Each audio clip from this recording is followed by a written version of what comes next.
I got lots of advice when it became public that I was going to be one of the speakers. Dee Wampler told me I had to come up with some life-changing ideas for you.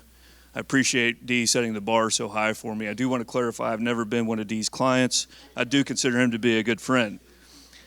My 7-year-old told me, Daddy, before I have to go before a classroom, I just try not to fart. So I thought that was really setting the bar low for me.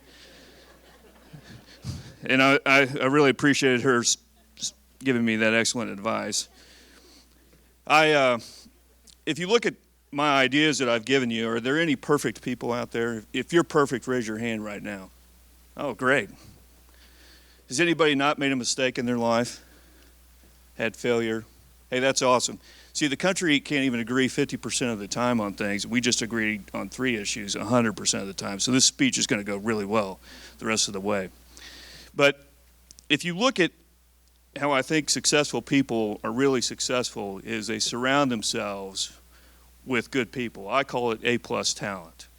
And I think if we're really going to have a serious discussion about ideas, I think it begins with is that there are no self-made people.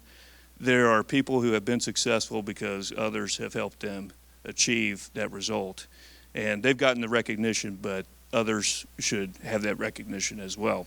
And when I look back at the times I had been successful in life or in my career, it had been because I had been surrounded by good people who had kept me from making either bad decisions or helped me achieve the result that I wanted to achieve. And so if you look at the ideas that I presented today to you, I really look at it as how to ensure that you don't fail when you need to ensure that you are successful.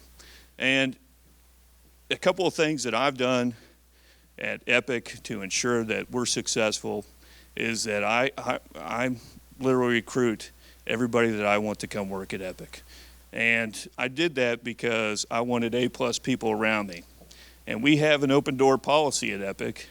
That means that, if you think we're getting ready to make a mistake, or you think we're getting ready to present something that's not good, or that we're not going to do something that is what we want to do, which is awesome things for our clients all the time, is that you've got the power to say it.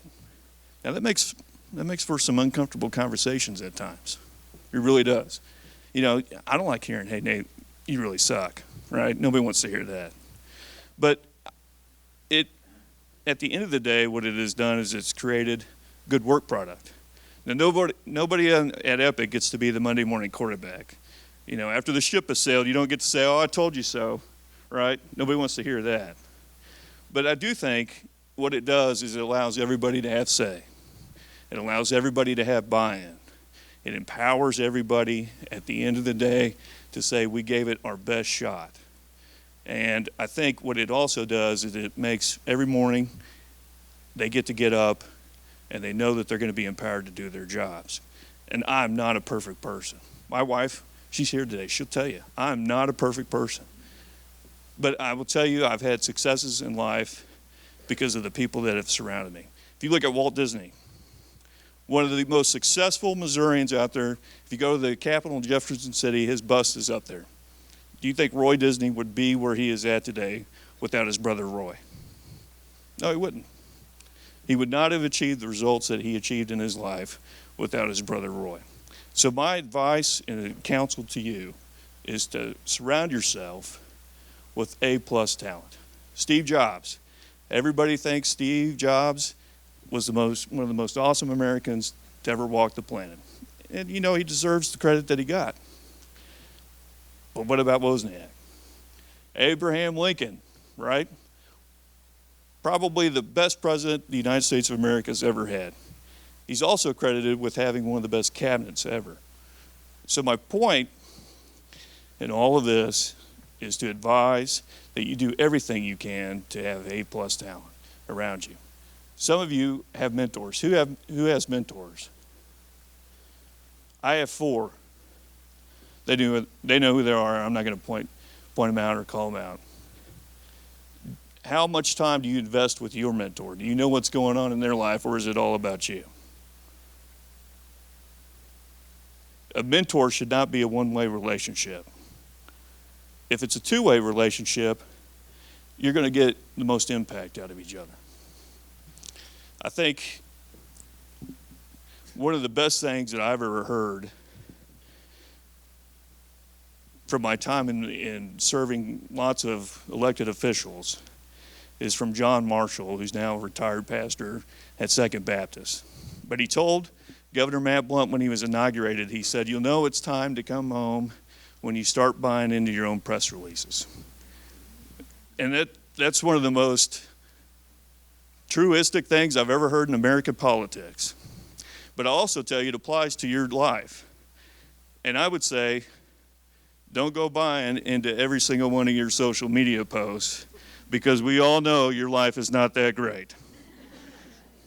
And I think if you don't go buying into it, and you actually have some real self-reflection and think about, these are my weaknesses, and really think about what your weaknesses are, you're going to be highly successful, because what you're going to find out is you're going to surround yourself with people who cover those weaknesses. My chief operating officer, I told her I'd give her some props today. She covers a lot of my weaknesses. My wife at home, God love her, she covers a lot of my weaknesses. My sales team is here today. They cover a lot of my weaknesses. I hired them because I actually wrote down what my weaknesses were. And I'd encourage you to do it. It's tough. It's tough. I mean, at the end of the day, you'll be like, oh my goodness, I'm this terrible person. What have I done here? But you will find that I think at the end of the day, is that you'll be a better boss. You'll be a better person for it, I really do think. So thank you, and Great Southern, thank you for the time, and I appreciate it.